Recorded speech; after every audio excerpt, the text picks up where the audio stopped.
A king had a little boy of whom it had been foretold that he should be killed by a stag when he was 16 years of age. When he had reached that age, the huntsman once went hunting with him. In the forest the king's son was separated from the others, and all at once he saw a great stag which he wanted to shoot but could not hit. At length he chased the stag so far that they were quite out of the forest, and then suddenly a great tall man was standing there instead of the stag, and said, "It is well that I have thee. I have already ruined 6 pairs of glass skates with running after thee, and have not been able to get thee."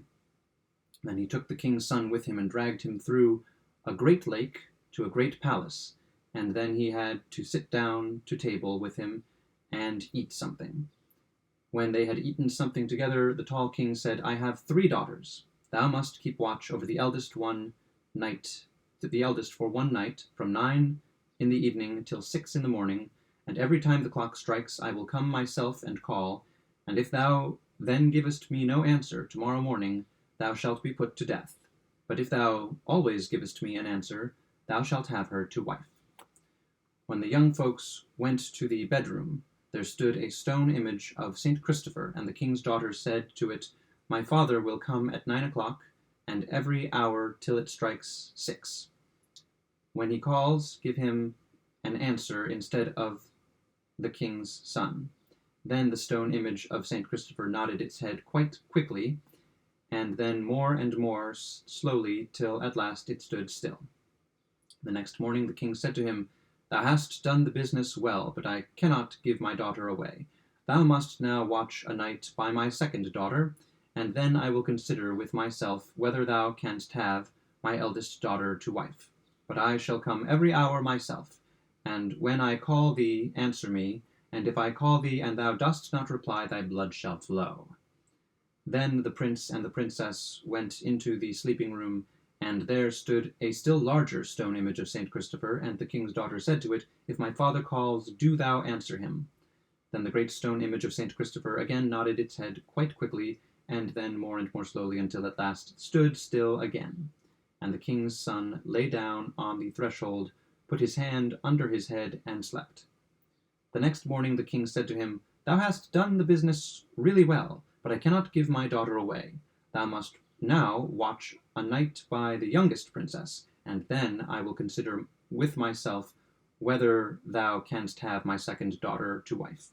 But I shall come every hour myself, and then and when I call thee, answer me. If I call thee and thou answerest not, thy blood shall flow for me." Then they once more went to the sleeping room together, and there was a much greater and much taller image of St. Christopher than the first two had been. The king's daughter said to it, "When my father calls, do thou answer." Then the great tall stone image of St. Christopher nodded quite half an hour with its head, until at length the head stood still again, and the king's son laid himself down on the threshold of the door and slept. The next morning the king said, "Thou hast indeed watched well, but I cannot give thee my daughter now. I have a great forest. If thou cuttest it down for me between 6 o'clock this morning and 6 at night, I will think about it." Then he gave him a glass axe, a glass wedge, and a glass mallet. When he got into the wood, he began at once to cut, but the axe broke in two. Then he took the wedge and struck it once with the mallet, and it became as short and as small as sand. Then he was much troubled and believed he would have to die, and sat down and wept. Now when it was noon, the king said, "One of you girls must take him something to eat." "No," said the two eldest, "we will not take it to him. The one by whom he last watched can take him something."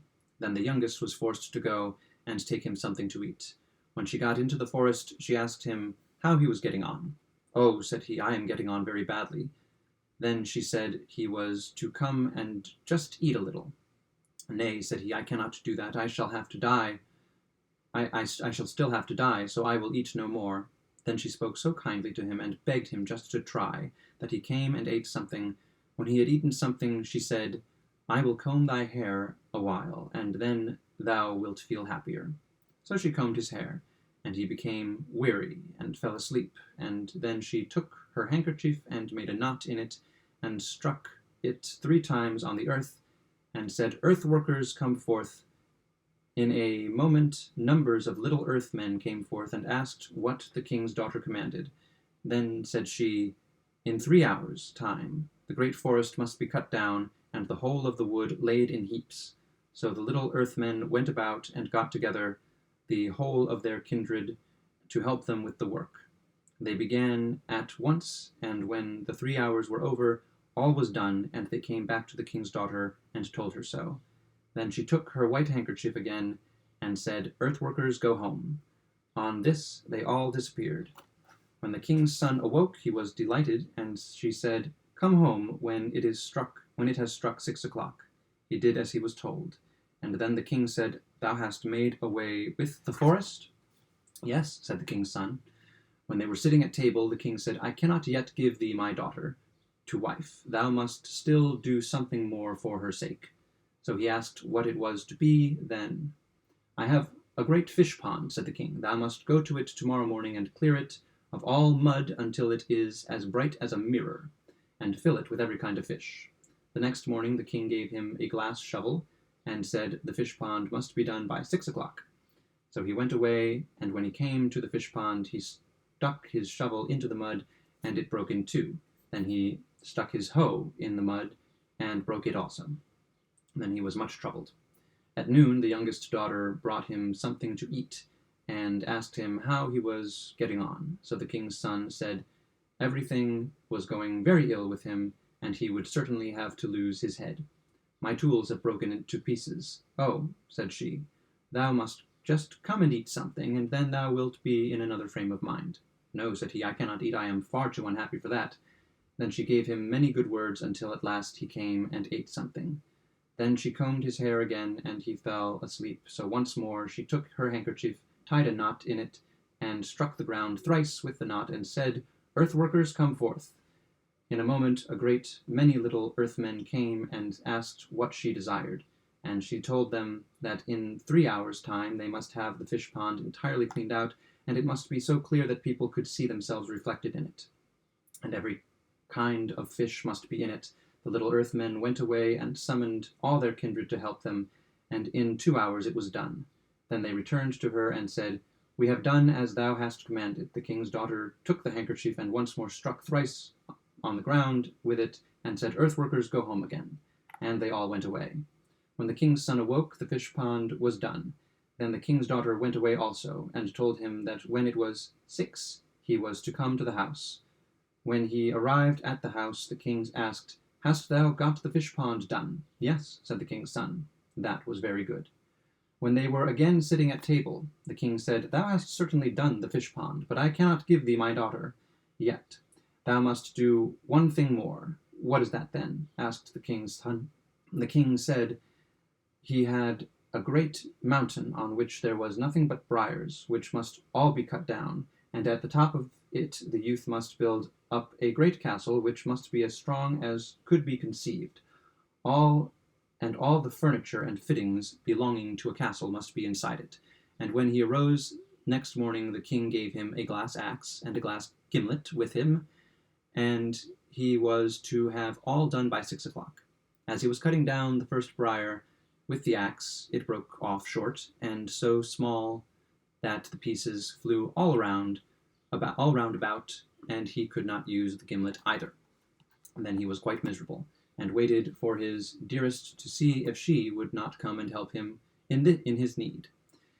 When it was midday, she came and brought him something to eat, and he went to meet her and told her all, and ate something, and let her comb his hair, and fell asleep. Then she once more took the knot and struck the earth with it, and said, "Earth-workers, come forth."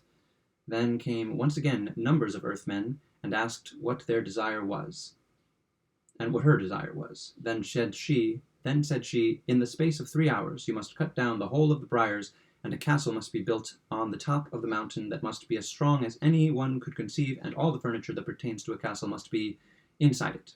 They went away and summoned their kindred to help them, and when the time was come, all was ready.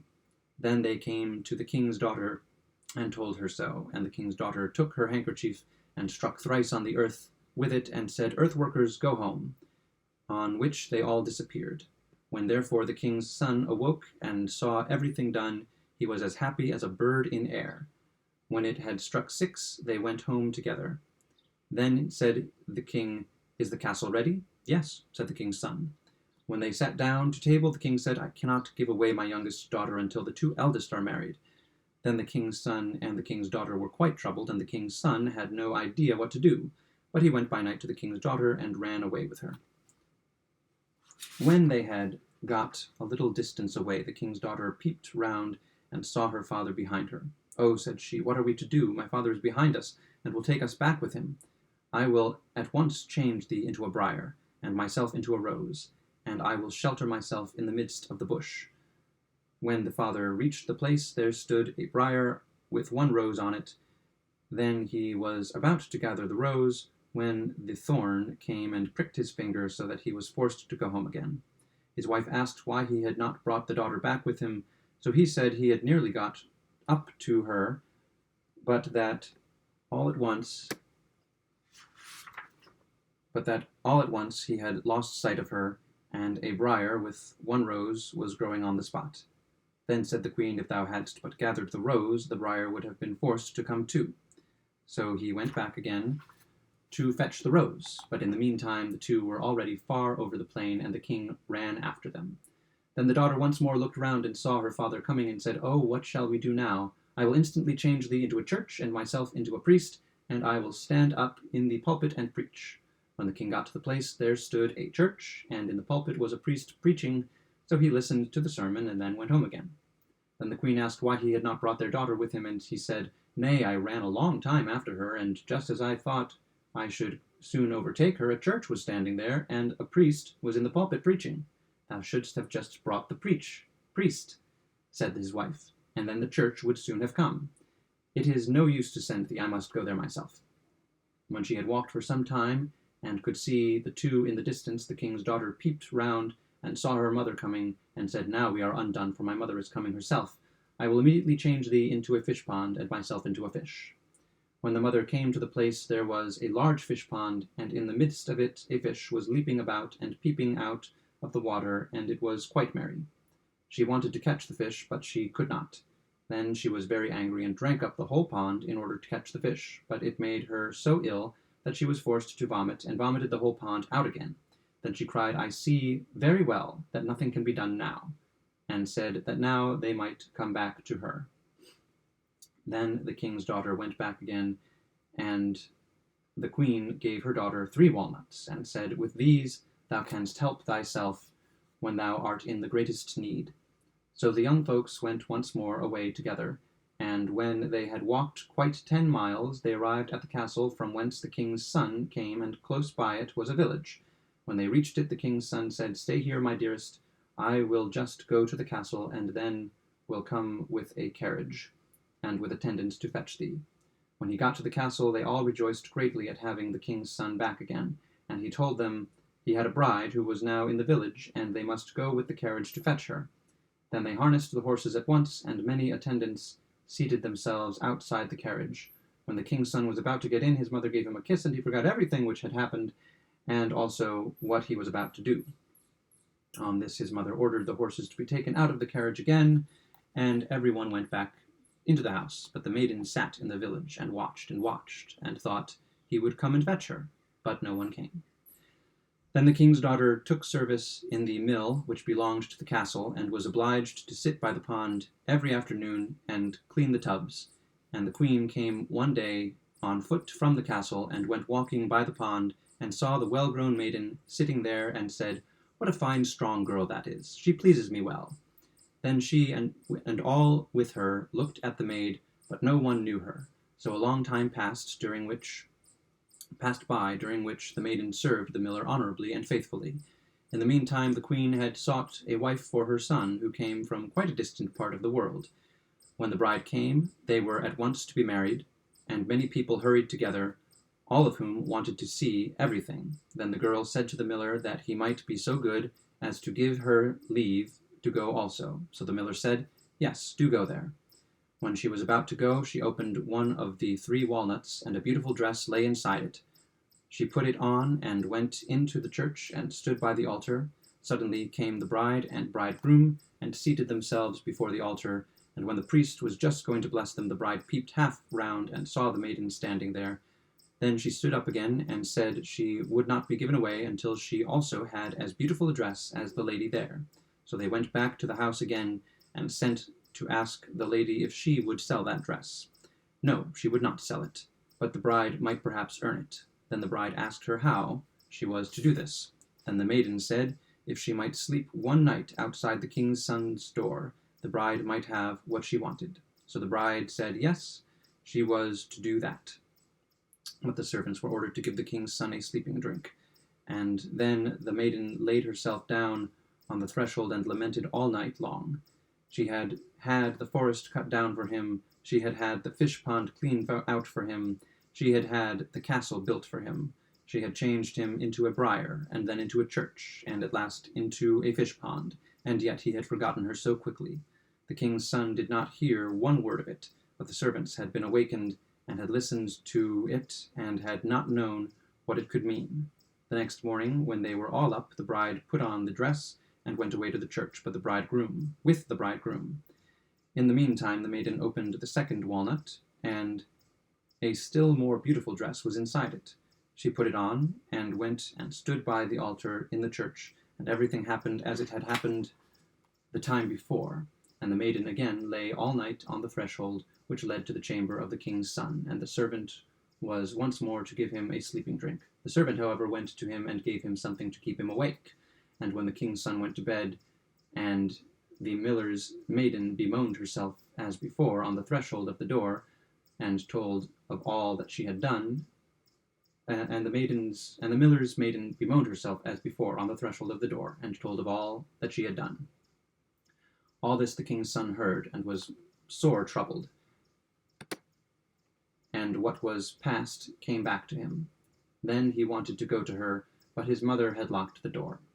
The next morning, however, he went at once to his beloved, and told her everything which had happened to him, and prayed her not to be angry with him for having forgotten her.